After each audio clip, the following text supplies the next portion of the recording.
Salut à tous et bienvenue sur la chaîne de Business et Lifestyle. Aujourd'hui, je vais vous parler de business parce que vous savez déjà que sur cette chaîne, je parle de lifestyle et je parle aussi de business.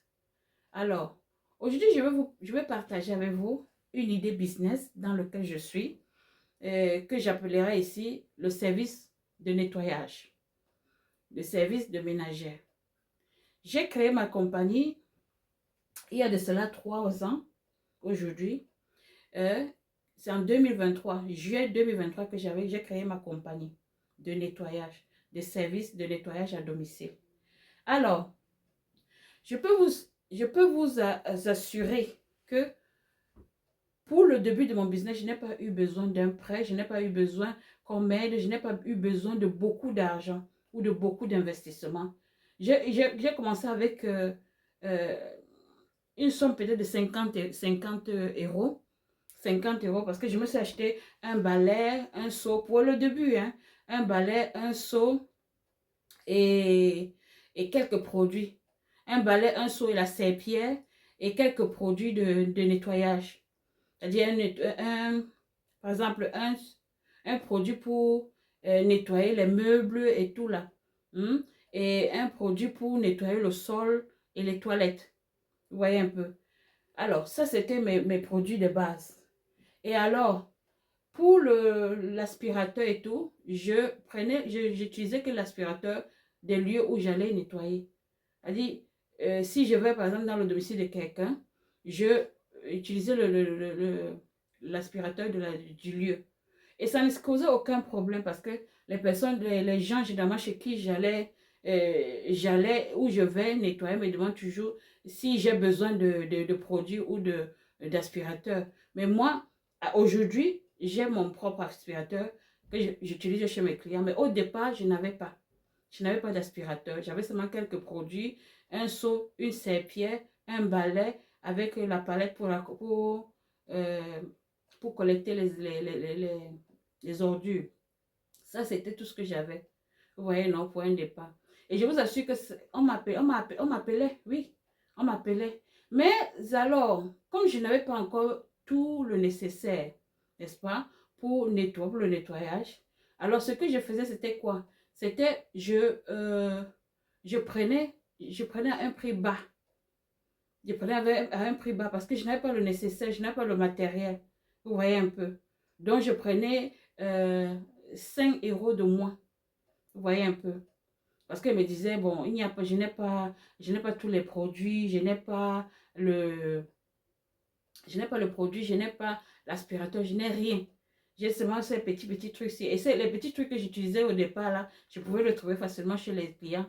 Mais parce que je voulais faire un peu de différence, que j'apporte mes propres produits. C'est pour ça que euh, ça m'ennuyait, ça m'embêtait et j'ai trouvé mieux que pour un départ, je casse le prix, n'est-ce pas? Je casse le prix des heures de nettoyage.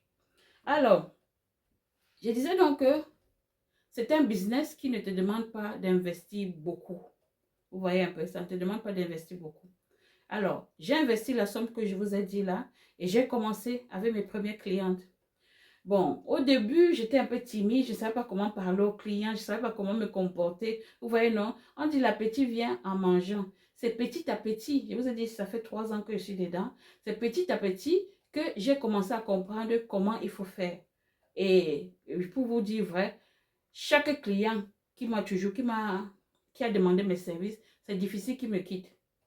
C'est difficile que les clients qui ont déjà eu affaire à moi me quittent. Parce que la manière dont je travaille et la propriété finale, le rendu final, je vais dire, euh, ça ne laisse personne indifférent. Parce que je fais mon travail vraiment avec professionnalisme, avec tout mon cœur et avec aussi amour. Parce que quand vous travaillez avec amour, quand vous faites quelque... C'est pour ça que j'ai dit, il faut vous investir dans un business que vous aimez. Et je vous ai pris l'exemple de ce business-ci que je fais pour vous rendre l'idée un peu plus claire. Il faut aimer ce que vous faites. Si vous n'aimez pas ce que vous faites, vous le faites seulement pour l'argent, les clients vont se rendre compte. Oui, oui, oui, ils vont sentir. Ils vont comprendre que non, celle-ci fait seulement pour l'argent. Elle ne fait pas son boulot, elle ne fait pas bien son boulot. Elle fait seulement pour avoir de l'argent. Ils savent directement.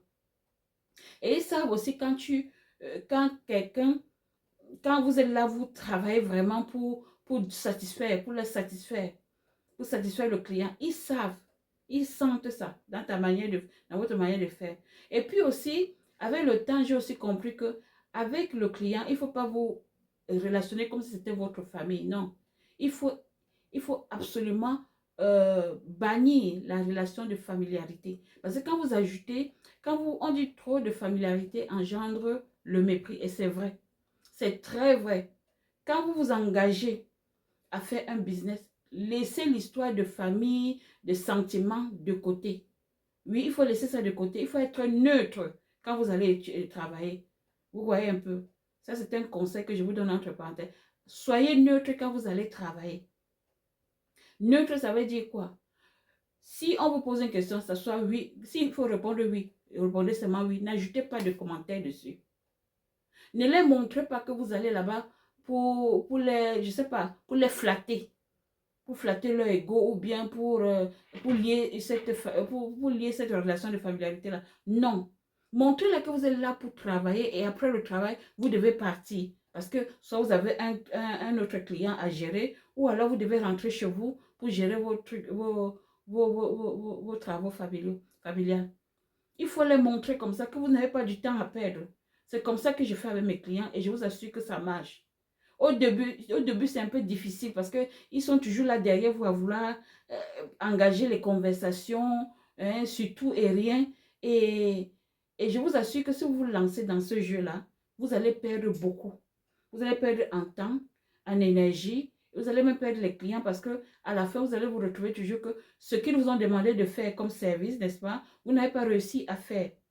Parce que vous étiez en train de bavarder, vous étiez en train de faire les divers, vous étiez en train de rigoler, de boire le café, je sais pas, vous asseoir et papoter. Je vous assure que ça ne les dérange pas. Hein. Perdre ce temps-là avec eux, à bavarder, à converser, pour certains, ils aiment ça. Mais moi, je vous dis, si vous voulez vraiment être professionnel et vous voulez être sérieux dans votre travail, évitez cette perte de temps-là. Votre temps, c'est 3 heures. Allez faire vos 3 heures de temps. Concentrez sur votre travail. Parce qu'à la fin, elle va vérifier si vous avez fini. Parce qu'après la conversation, là, ils vont prendre peut-être 45 minutes, 1 heure de temps à papoter avec vous, papoter. Pourtant, vous avez 3 heures à finir. Et votre 3 heures est bien déterminée avec la quantité de travail. Alors, si vous n'avez pas le temps de finir ce qu'ils vous ont demandé de faire, hein, quelle que soit la raison que vous allez lui leur donner, ils ne vont pas accepter ça. Hein, parce que l'argent, le temps, c'est de l'argent. Vous voyez un peu. Quel que soit ce que... Ils vont dire non, vous êtes venu, ils vous ont pris pour venir. Ils vont oublier que vous étiez en train de bavarder, hein, qu'ils vous ont posé des questions et vous étiez en train d'expliquer. Ils vont oublier ça. Ils vont seulement voir le rendu du travail et l'argent qu'ils vont vous verser. C'est même d'ailleurs à cause de l'argent qu'ils vont vous verser et du travail, le rendu du travail, qu'ils vont commencer un peu à avoir des doutes sur vous. Donc, pour éviter ces mésententes-là, n'est-ce pas, ces malentendus-là, il faut vous concentrer sur votre travail. Faites votre travail en silence. Évitez-les. Parce que je vous assure, surtout ici en Europe, il y a beaucoup qui souffrent de solitude. Il y a beaucoup qui ont besoin de parler de leurs problèmes. Alors, quand ils trouvent une femme de ménage ou un homme de ménage, alors ils ont cette tendance-là à venir à venir vers vous pour vider leur sac. Or, vous n'êtes pas là pour ça. Vous n'êtes pas un psychologue. Vous n'êtes pas un travailleur social. Vous n'êtes pas là, vous n'êtes pas une assistante sociale. Vous êtes une ménagère. La ménagère vient pour nettoyer. Si vous étiez une nounou, vous viendrez seulement garder les enfants. Il ne faut pas mélanger les rôles. Vous comprenez? Il faut être vraiment strict et déterminé dans votre façon de gérer votre temps, de gérer votre service.